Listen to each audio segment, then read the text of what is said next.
Oi, gente, tudo bem com vocês? Espero que sim. Estamos aqui então para iniciar a Sociologia 2. E como eu disse na aula de introdução, a Sociologia 2 vai tratar dos clássicos da Sociologia.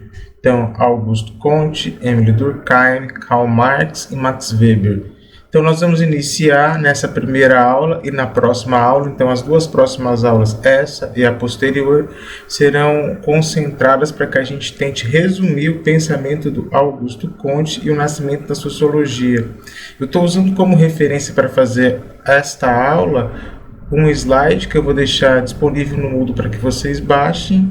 E além desse slide que está disponível no Moodle, vocês também vão ter disponível um texto.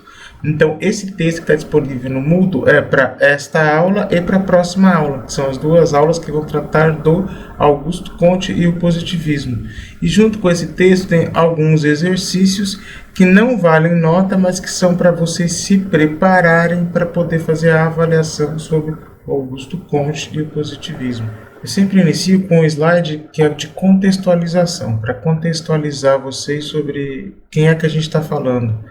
Então, o nome desse primeiro sociólogo que a gente vai estudar é Auguste Comte, ou Auguste Comte, porque ele é francês. Então, o Auguste Comte nasceu em 1798 e morreu em 1857. O nome dele é Isidore Auguste Marie François Xavier Comte, e o Comte ele tem duas formações, ele é filósofo e matemático. Então, ele é um filósofo e matemático francês, e ele se torna conhecido e é conhecido hoje como o fundador do positivismo e como o pai da sociologia, né? Então veja, é importante que vocês guardem essas duas informações sobre Augusto Comte e sobre a formação do Augusto Comte. Então, o Augusto Comte é filósofo e Augusto Comte é matemático. Devemos considerar que a filosofia pode ser entendida como a ciência mãe ou matriz das ciências humanas, das ciências das humanidades, como a história, a geografia, a sociologia, as linguísticas e etc., literaturas, e, por sua vez, a matemática é a ciência mãe das ciências duras ou das ciências naturais, como a matemática, as engenharias, a física, a química, etc. Ou seja, essas ciências, física, química, matemática, elas têm uma fundamentação e uma base matemática, enquanto as ciências humanas têm uma fundamentação, como a sociologia, a história, a literatura, elas têm uma fundamentação filosófica. Então, o Augusto Comte, ele é criador de uma corrente teórica. O que é uma corrente teórica, professor? Uma corrente teórica é um grupo de pessoas que pensam a partir de um mesmo ponto de vista. Então, ele é o criador do positivismo e uma corrente teórica chamada os positivistas, né? E o positivismo, ele nasce junto com a sociologia, né? Então, ele cria uma ciência nova para estudar a humanidade. E o primeiro nome que ele dá a essa ciência é física social, isso em 1828. Em 1839, ele muda esse termo para sociologia. Então, você veja, o primeiro nome da sociologia foi física social. Depois é que em 1839 ela vai vir realmente chamar-se sociologia. E é interessante pensar que esse primeiro nome seja física social, porque também traz de novo as ideias das duas formações do Comte. A física remete às ciências duras, exatas ou naturais de base matemática, e a social se refere às ciências sociais, humanas, de base filosófica. Então é muito interessante pensar isso. Então é esse sujeito, Augusto Comte, na França, pai do positivismo, que cria a sociologia, que primeiro chama-se física social e depois vai vir a chamar-se sociologia, 10 anos mais tarde, 11 anos mais tarde. Dito isso, é importante que vocês entendam que os 4 autores que a gente vai percorrer, por serem autores clássicos, eles criam concepções de sociologia. O que são concepções de sociologia? São ideias de sociologia, propostas de leituras sociológicas do mundo, propostas de uso da ciência sociológica para avaliar as questões da sociedade, dos seres humanos, interações, aquilo que diz respeito à sociologia, os objetos de estudo da sociologia ou das ciências sociais. Então, vocês vão ver no Comte, no Durkheim, no Marx e no Weber que eu vou apresentar em todos uma ideia de concepção de sociologia, e vocês vão notar que a ideia de concepção de sociologia, ou como esses autores concebem a sociologia e o que ela é, e para que ela serve e como utilizá-la, é completamente diferente. Então não existe uma única concepção de sociologia, nenhuma única que é válida, verdadeira, justa e a única. Existem várias concepções de sociologia. Mas para o nosso autor no momento, Augusto Comte, a sociologia é uma ciência que procura estudar e compreender a sociedade para organizá-la e reformá-la depois. Veja que interessante essa compreensão do Augusto Comte sobre a sociologia. Então, para o Augusto Comte, a sociologia é uma ciência que tem um objetivo. Qual o objetivo dela? É estudar e compreender a sociedade. Então, ela é uma ciência que serve para que a gente estude e compreenda a sociedade, mas não só para isso. Eu estudo e compreendo essa sociedade com uma finalidade, com um objetivo. Qual que é o objetivo? Então, após estudar e compreender como é que funciona essa sociedade, como é que os homens se relacionam nela, como é que eles estabelecem regras, leis que fazem com que a gente tenha uma compreensão inteligível do que é viver, após esse processo, então, a sociologia, depois de estudar e compreender a sociedade, ela tem como finalidade organizá-la e reformá-la. Então, aí é uma ideia de que a sociologia ela tem uma finalidade objetiva, prática, aplicável, ou seja, eu estudo a sociedade, compreendo ela para mudar ela, ou seja, para organizar ela, ou seja, para tornar ela mais organizada e para reformá-la, para modificá-la. Eu sempre acho importante a gente falar da diferença que existe entre reforma e revolução. Veja que o Augusto Comte não está falando de fazer uma revolução na sociedade, que a gente estuda e compreende a sociedade para revolucioná-la. Não, está dizendo que a gente estuda e compreende a sociedade para organizá-la e reformá-la. Então eu gosto de fazer uma metáfora, dar um exemplo.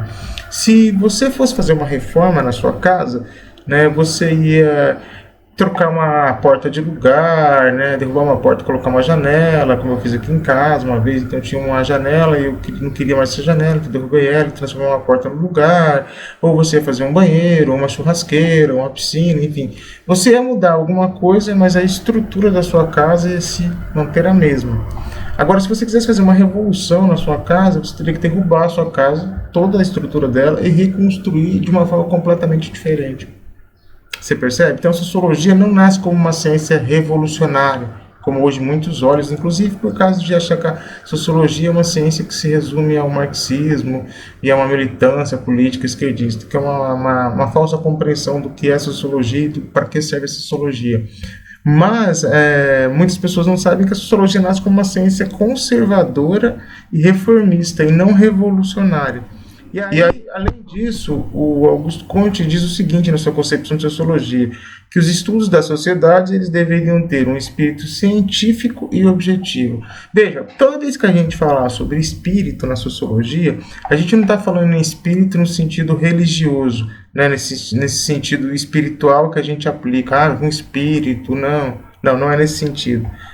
No sentido de vontade, de desejo, né? de outro sentido. Por exemplo, quando você diz espírito esportivo, o sujeito teve espírito esportivo. O que é ter espírito esportivo? Né? Isso não tem nada a ver com religiosidade, com incorporação, mas é uma atitude. É uma forma de encarar as coisas. Apesar de a gente estar em competição, eu não preciso me aproveitar de um problema que você teve para ter vantagem e vencer esse jogo. Eu vou vencer da forma leal, né? Se refere à lealdade isso. Então, o espírito científico não se refere ao religioso, mas se refere a uma postura diante da ciência, uma postura científica. E essa postura científica exige objetividade. Não se pode ser subjetivo, tem que ser-se objetivo. Professor, qual que é a diferença entre objetivo e entre subjetivo? Eu estou aqui segurando um objeto. Bom, vocês estão vendo esse objeto ele é o quê? Ele é uma garrafa.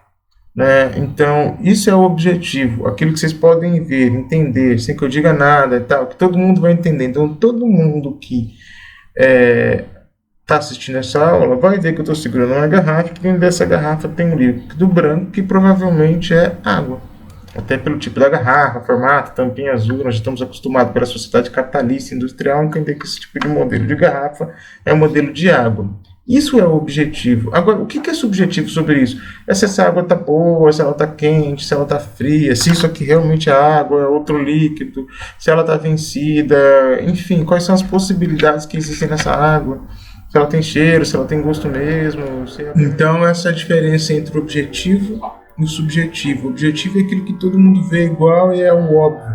O subjetivo são as interpretações que podem ser ou os sentidos que estão por trás e que não são captados a um olhar de uma forma clara por todos. Dito isso, nessa primeira aula a gente precisa entender então o que é esse positivismo. Quando eu escuto essa palavra positivismo, o que quer dizer? A gente tem que vamos partir da ideia de que a sociologia surgiu como uma ciência positivista ou como uma ciência positiva através de Augusto Comte. Então, pensa que essa ideia de positivismo tem uma relação com positivo. Então, positivo é uma ideia do quê? Quando eu falo que o negócio é positivo, aquilo é legal, é bom, né? Positivo está relacionado a coisas boas, a boas realizações. Então, quando eu digo que a sociologia surgiu como uma ciência positiva, né, ela surgiu nesse sentido de harmonia, né, de procurar, como estava dito ali, construir uma harmonia social. Então, a sociologia positivista se preocupa com aspectos empíricos. O que é empiria, né? O que é um aspecto empírico? Empírico é aquilo que pode ser provado, aquilo que é dado, aquilo que é factual. Então, uma coisa é eu dizer, olha, os negros são as maiores vítimas da violência policial no Brasil. Outra coisa é trazer esse dado e dizer, olha, segundo o mapa da violência, né, 2020, 80% das pessoas assassinadas pela polícia no Brasil em 2019 foram negras. Eu tenho o quê? Aspectos empíricos, dados. Então a sociologia está nos dizendo, a princípio, essa sociologia positivista, para que eu possa formular um pensamento sobre a sociedade, sobre a vida em sociedade, é necessário antes o quê? Que eu tenha dados, aspectos empíricos, para que a partir daí eu possa o quê? Formular leis e hipóteses gerais para explicar os fenômenos que eu pretendo estudar. Então, o que é uma lei geral? Eu costumo dar esse exemplo em sala de aula, mas infelizmente a gente não está em sala de aula, mas por enquanto, com a lei da gravidade, né, uma lei da natureza, as leis da natureza ou as leis físicas. E veja, o positivismo ele não é problemático para as ciências da natureza, ele é problemático para as ciências humanas, então entendam isso com o passar do tempo. Então veja, eu estou segurando aqui um marca-texto. Se eu soltar esse marca-texto, ele vai cair. Se eu fizer isso, ele vai cair de novo. Se eu fizer isso, ele vai continuar. Então, quantas vezes eu soltar esse marca-texto, ele vai cair. Por que isso acontece? Porque eu tenho certeza que isso vai acontecer. Porque isso é uma lei geral. Qual que é essa lei geral? É a lei da gravidade. Que na física, aquele Gzinho, -10, a força gravitacional que nos mantém atraídos ao centro da Terra. Então, eu sei que, como eu estou sobre a Terra, estou na Terra, não estou fora da órbita terrestre, não vou levitar, a força da gravidade, que é uma lei geral da natureza, vai fazer com que toda vez que eu solte esse marca-texto, ele caia. Então, há uma hipótese geral, ou seja, qual que é a hipótese? Por que as coisas caem quando eu solto ela? Então, criou-se uma hipótese e depois dessa hipótese, comprovou-se, através dessa lei geral, que é a lei da gravidade, que não há saída. Toda vez que a gente solta um objeto em suspenso, ele cai, a menos que a gente não esteja no planeta Terra. Você percebe? Tudo bem, quando se trata de fenômenos da natureza, não tem problema que a gente tenha leis gerais. Agora, quando se trata de fenômenos sociais e humanos, isso é problemático. Então, aí que eu quero chamar a atenção para vocês. Gostaria de dizer no final dessa primeira aula que o Augusto Comte errou. Né? Então, ao criar a sociologia e com o nascimento da sociologia, o Augusto Comte errou. E ele errou aonde? Ele errou no método. Né? O erro dele é um erro de metodologia. Então, na próxima aula eu vou explicar o que é método e qual foi o erro do Augusto Comte. Por que a sociologia, então, nasceu como uma ciência positivista e nasceu errada, e por que isso tem uma relação com o erro metodológico. E veja, essa questão do erro e do método vão ser fundamentais para a nossa prova. Então é isso. Leiam o texto do Augusto Comte Positivismo, tentem resolver as questões que estão lá. Na semana que vem a gente continua com Augusto Comte e o positivismo, agora falando do método e do erro que Augusto Comte cometeu. E aí vocês devem novamente assistir a videoaula e reler o texto, ou terminar de ler o texto sobre Augusto Comte e positivismo que está no mundo. É isso, fiquem bem, se cuidem, até a próxima.